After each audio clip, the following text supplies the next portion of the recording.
So welcome everyone. We are in part 2 of exploring the Bodhisattva Vow.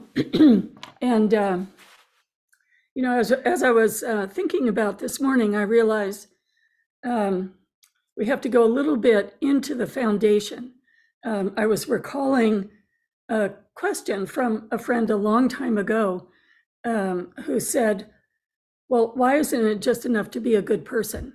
Isn't that good enough? What is, the point of the Bodhisattva path that is special and different? And that's what I wanted to go into today, really, why I'm encouraging everyone to take the Bodhisattva vow with His Holiness. It'll be available online, I think February 2nd or 3rd. And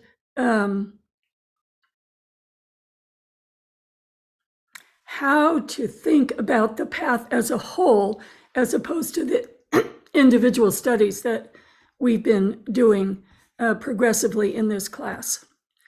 So all cultures have traditions of teaching kindness and compassion, and they're all wonderful, and they all have their special nuances. And the Buddhist view is, if this leads to complete liberation, then this is Buddhism. We don't say one path is lesser and one path is greater, but what we look at is what leads to liberation and what leads to temporary kindness and compassion, but we fall back into our kleshas and emotional ignorance, let's say. So the Buddhist path has a unique philosophical base, as well as progressive training steps. And I'm going to read a couple of sentences from the very first paragraph of Jewel Ornament of Liberation, which is, excuse me, the Kagyu presentation of the path in full. We need to attain unsurpassable enlightenment by freeing ourselves from the confused state of samsara. But is it possible for inferior persons like ourselves to achieve enlightenment even if we make the effort? That's the question. Make the effort. All sentient beings, including ourselves, already possess the primary cause for enlightenment, the essence of the well-gone one, or Buddha nature. So this is the foundation of Mahayana Buddhism that all of the teachings rest upon. That we all have Buddha nature within. However, we're not able to see it or experience it or access it because we have a primal distraction from our Buddha nature in the created illusory experience of self and other. And from that experience of self and other, all the habitual patterns of how do I protect myself? How do I solve my suffering first? Who's in my tribe and who isn't? All those habitual patterns arise, and they completely cover over the pure Buddha nature. So the path in Buddhism is simply removing those obscurations. We're doing it at gross levels and subtle levels, but that is the path. The other part of the foundation of the Buddhist philosophy is an understanding of karma, that all actions have consequences, and they lead to causes and conditions that either enhance our ability to remove the obscurations or hinder us in our efforts to remove the obscurations. So it's not like we get rewards or what goes around comes around. We are gathering seeds of virtue, seeds of merit, or seeds of ignorance. So let's say in this life, if you were a hunter and you created the habit of enjoying hunting, that might, in the next life, create the karma for being born into a family of butchers, where you would be encouraged and supported in killing animals over and over again. Or in our case, here we have cultivated an interest in the Dharma and are practicing the Dharma, and that might lead to the karma of being born into a Sangha family and quickly meeting a very high level of teacher that would give us very clear access to continuing the removal of the obscurations. So I want to show now the first video that I think really illustrates karma in a nice way.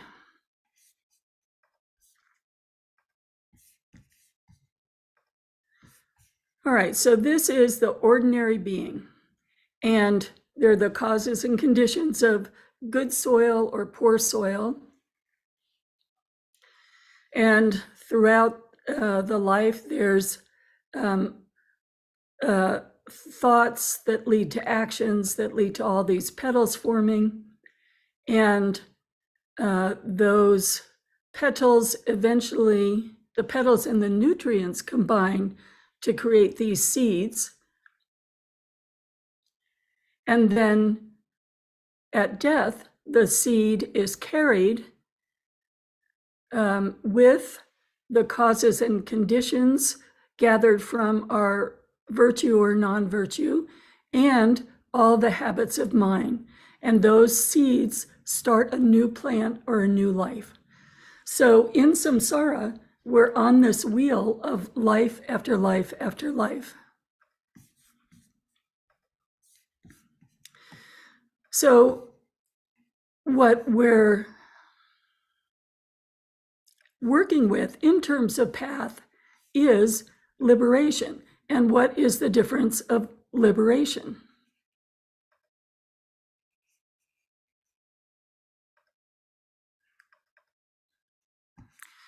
So the first understanding is that our development along this path is in a spectrum. And that spectrum is a gradual progression of understanding bodhicitta.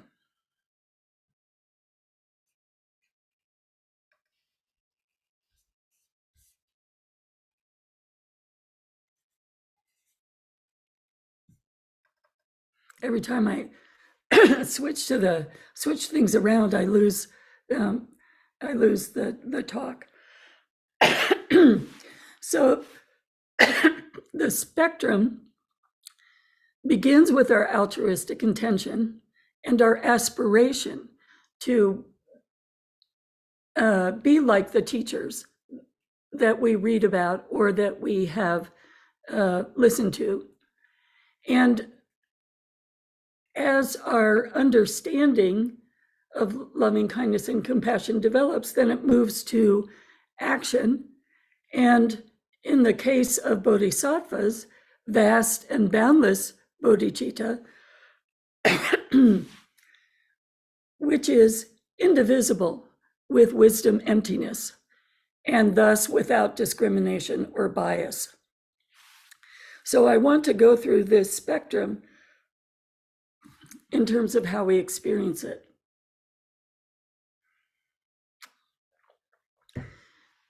We have a degree of altruism. We have our naturally good, warm heart.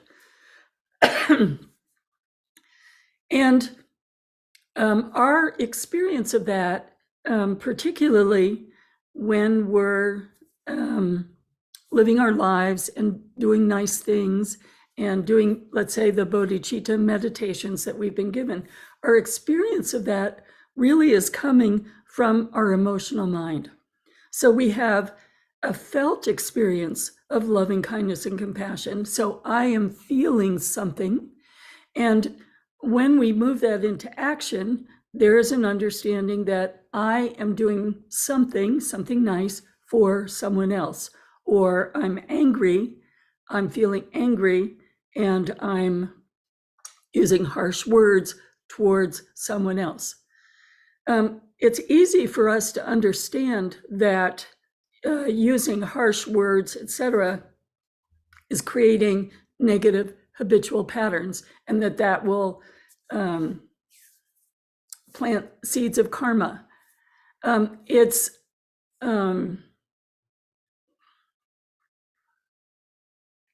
a little more complicated to understand that our felt kindness and compassion, I am feeling the bodhicitta that holiness describes, that's coming from our emotional mind, not our wisdom mind. And that all of these wonderful things we're doing is planting seeds for the next life, not liberating us from the wheel of samsara that is turning over and over and over again. And the Buddhist path invites us to think not about just creating better conditions in future lives, but actual liberation. And that liberation from samsara allows vast activities that are truly beneficial and that have no bias. So now I'm going to show the same video, but from the perspective of the Bodhisattva. Let me make sure that is where I can find it.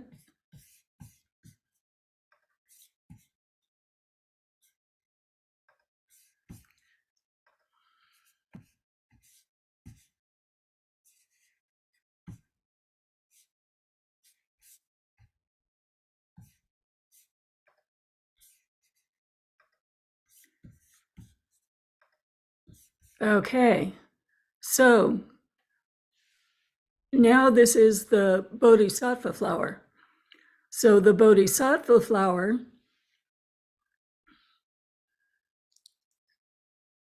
arises from causes and conditions, creates habits of virtue, but those habits of virtue are connected with the understanding of no self, no action, no other. And then the habits of mind, even habits of thinking about virtue, habits of duality are blown away. And what is left is the direct experience of the vast, boundless, absolute bodhicitta. And we can see in the sense when all the obscurations are blown away, there is the meeting with, let's say, the sun, the sky. It's what was the flower is indivisible with the sun, the sky, the space. And like the sun, the sky, and space, supports and sustains all of life without bias or effort. It's the beingness of the activity. So one way we're seeing from the perspective of the ordinary person, and another way we're seeing from the perspective of the bodhisattva. So the difference is the absolute bodhicitta is indivisible with the wisdom of emptiness and has no bias, no effort. It is the beingness of bodhicitta, the beingness of generosity, the beingness of loving kindness, the beingness of compassion. So then, how do we move from our ordinary understanding to the gradual dawning of the Bodhisattva mind? And one of the verses from Shantideva, which we studied a couple years ago, wishing to depart and setting out upon the road, this is how the difference is conceived. Right now, we're wishing to go to Bodhisattva land. And as we take the Bodhisattva vow and make the commitment, then we're setting out upon the road.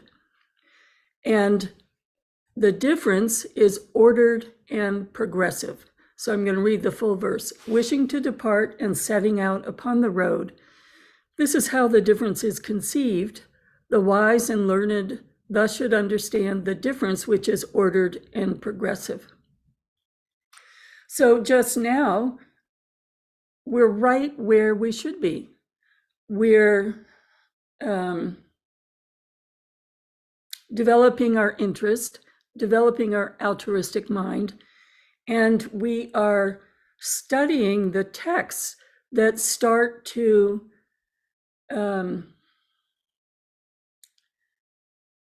lessen the obscurations that hold us to the emotional mind, or the mind, let's say, that is in its self-contained bubble of it's all about me. And all of these teachings help make that more permeable. And we have introduction to, well, what does boundlessness mean? Or what are we talking about when we're talking about emptiness? So from this perspective right now, we can think of emptiness as the difference between the self-absorbed bubble and interconnected with all of life. The self-absorbed bubble, or the Dharmakaya that pervades all of life. And we can understand the Dharmakaya that pervades all of life from the perspective of a scientist. A scientist knows that every cell contains more space than matter, and that there's space pervading, all of these atoms that make up me, that make up this table.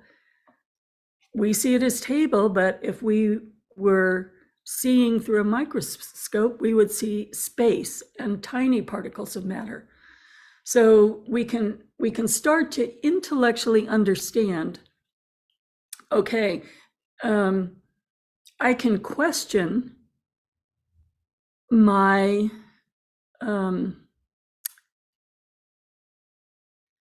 entranced, illusory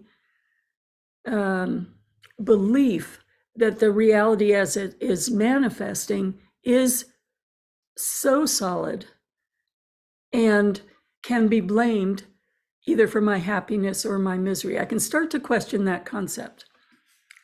So when we say then, well, how do we train in the footsteps of the Bodhisattvas? Then we look to lineage. In our lineage that goes back to Gampopa, which is why we study the jewel ornament of liberation, our lineage, like every lineage, has key texts that are studied. And we have studied Shantideva, that's one of our key texts. We have studied the Lojong practices, and we may start to go more deeply into Jewel Ornament of Liberation. I know Khenmo Trinley taught from Jewel Ornament of Liberation. So they're studies. They're studies with progressive understandings. So the first time I studied Shantideva, in like 95, I had one understanding.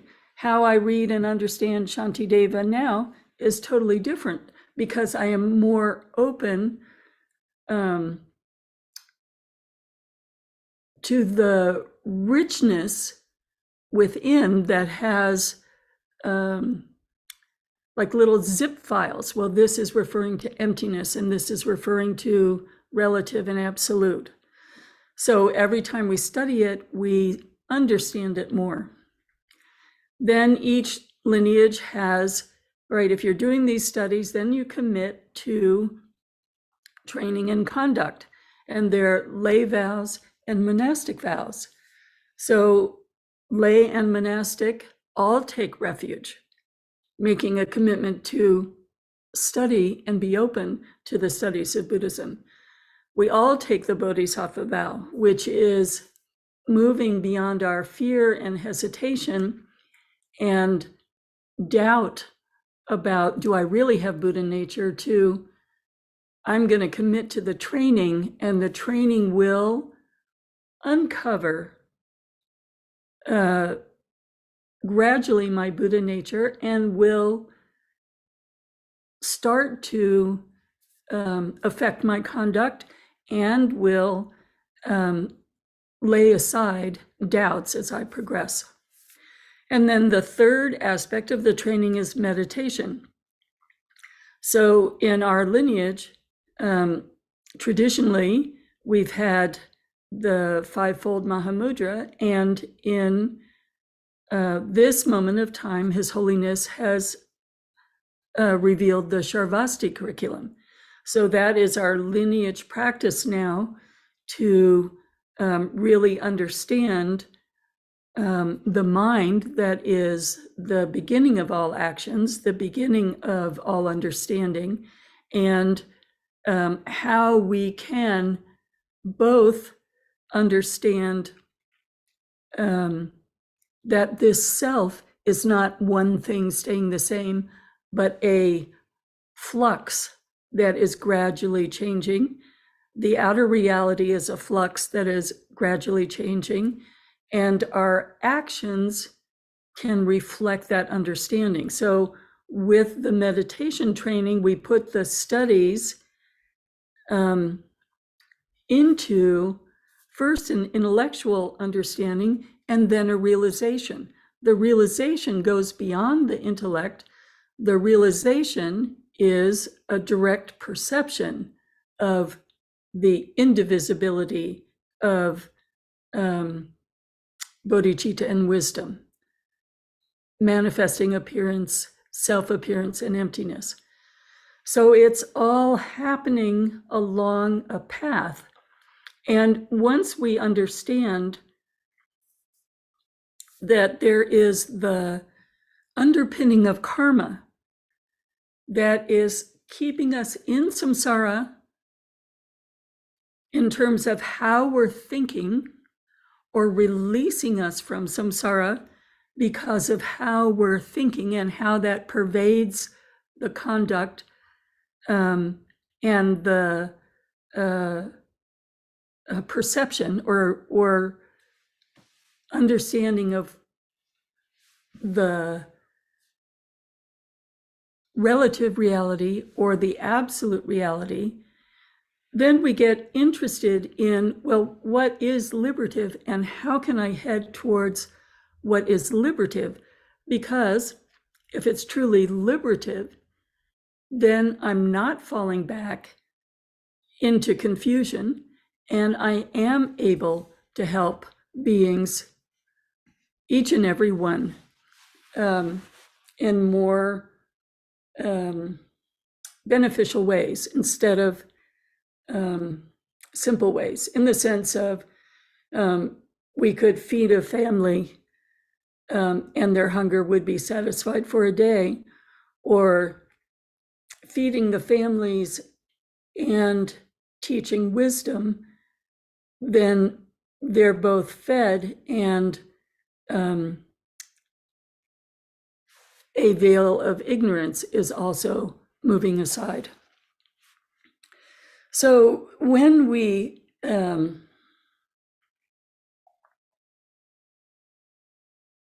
take the Bodhisattva vow, essentially we're going back to the prayer that we say at the beginning of meditation. We call it the Bodhisattva prayer, and it is from Shantideva's writings. And it does have the Bodhisattva vow within it. So the Bodhisattva is not something new. And even the word vow can be a little bit scary. Let's say the Bodhisattva intention first and commitment. So we're committing to creating an aspiration that's sincere, an intention that's sincere. And each time we say this prayer, as our understanding develops, we are less and less hesitant because we've studied more and reflected more. So if we go into the prayer as written, the first verse is, as earth and the other elements, together with space, eternally provide sustenance in many ways for the countless sentient beings, so may I become sustenance in every way for sentient beings to the limits of space until all have attained nirvana. So when we think about this first verse, it's an incredible aspiration. And the first time we hear it, and even the thousandth time we hear it, there might be a little, countless sentient beings, until all have attained nirvana, and I'm becoming sustenance. So there's a sense of, all right, here we are, and right along with here we are is the hesitation and the charge that goes with that hesitation, the shenpa. It makes our starting point transparent. So this is the aspiration, and we want to see, wow, I'm scared of not having enough. If I give away all my possessions, what'll be left for me? And oh my goodness, I don't like being hungry for 10 minutes. What about giving away all the food I have in my kitchen? And in many of our prayers, we talk about giving away even all the merit that we have collected and attained. And oh my goodness, does that mean I'm giving away my good fortune to be born in a time with the Dharma, to have teachers, to have a quiet space to meditate in, and we're making this commitment, forever? So the lovely thing is just acknowledging where we are. And this we do over and over again in our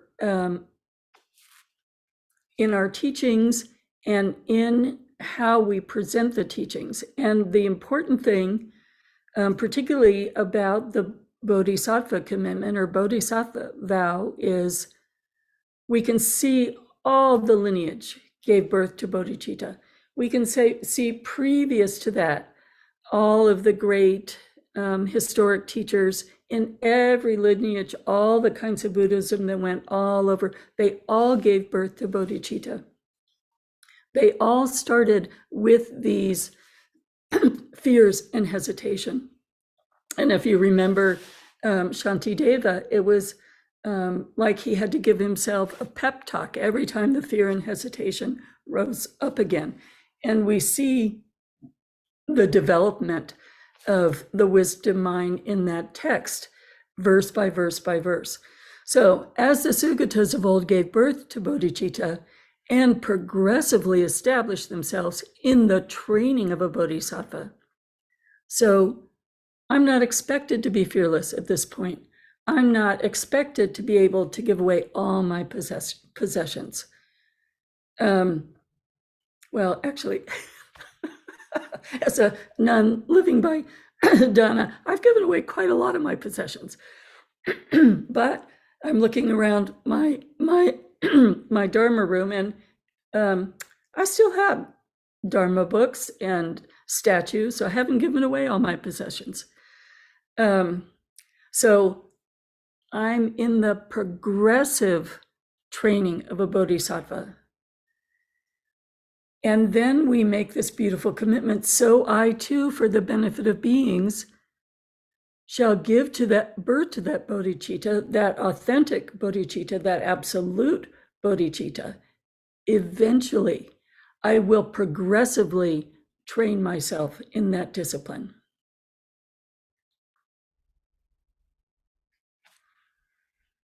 So I think this is as far as I would like to go this morning on the Bodhisattva Vow. I want to give a little bit of time for questions and a little bit of time for reflection. So I'm going to share the screen again and just play that dandelion video one more time and invite you to contemplate this discussion about beginning to understand karma and beginning to understand what liberation means.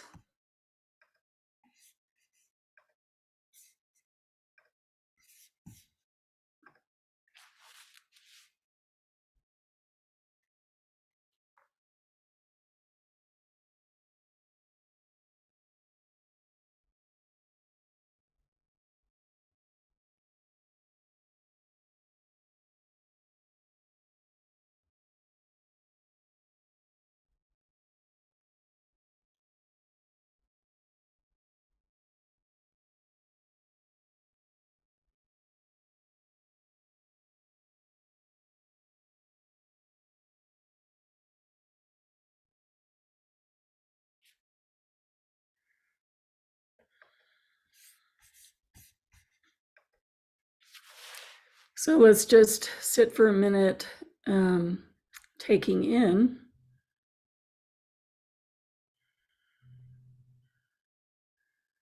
And as we're sitting for a minute, Annie, would you put the Bodhisattva prayer, that first section that I was discussing, back on the screen?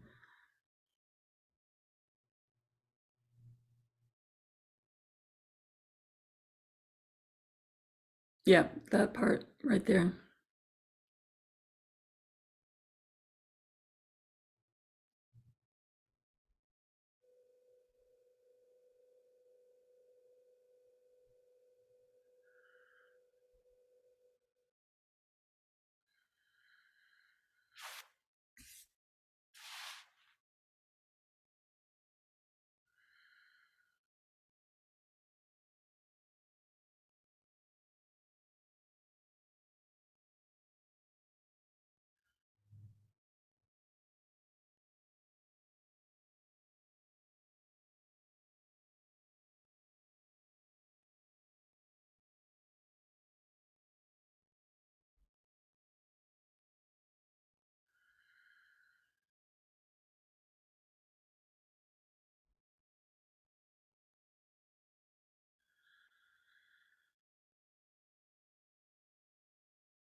Okay, if you would unshare now.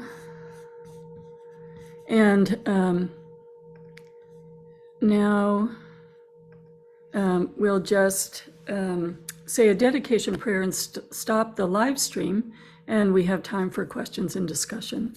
Bodhicitta, excellent and precious mind, where it is unborn, may it arise. Where it is born, may it not decline.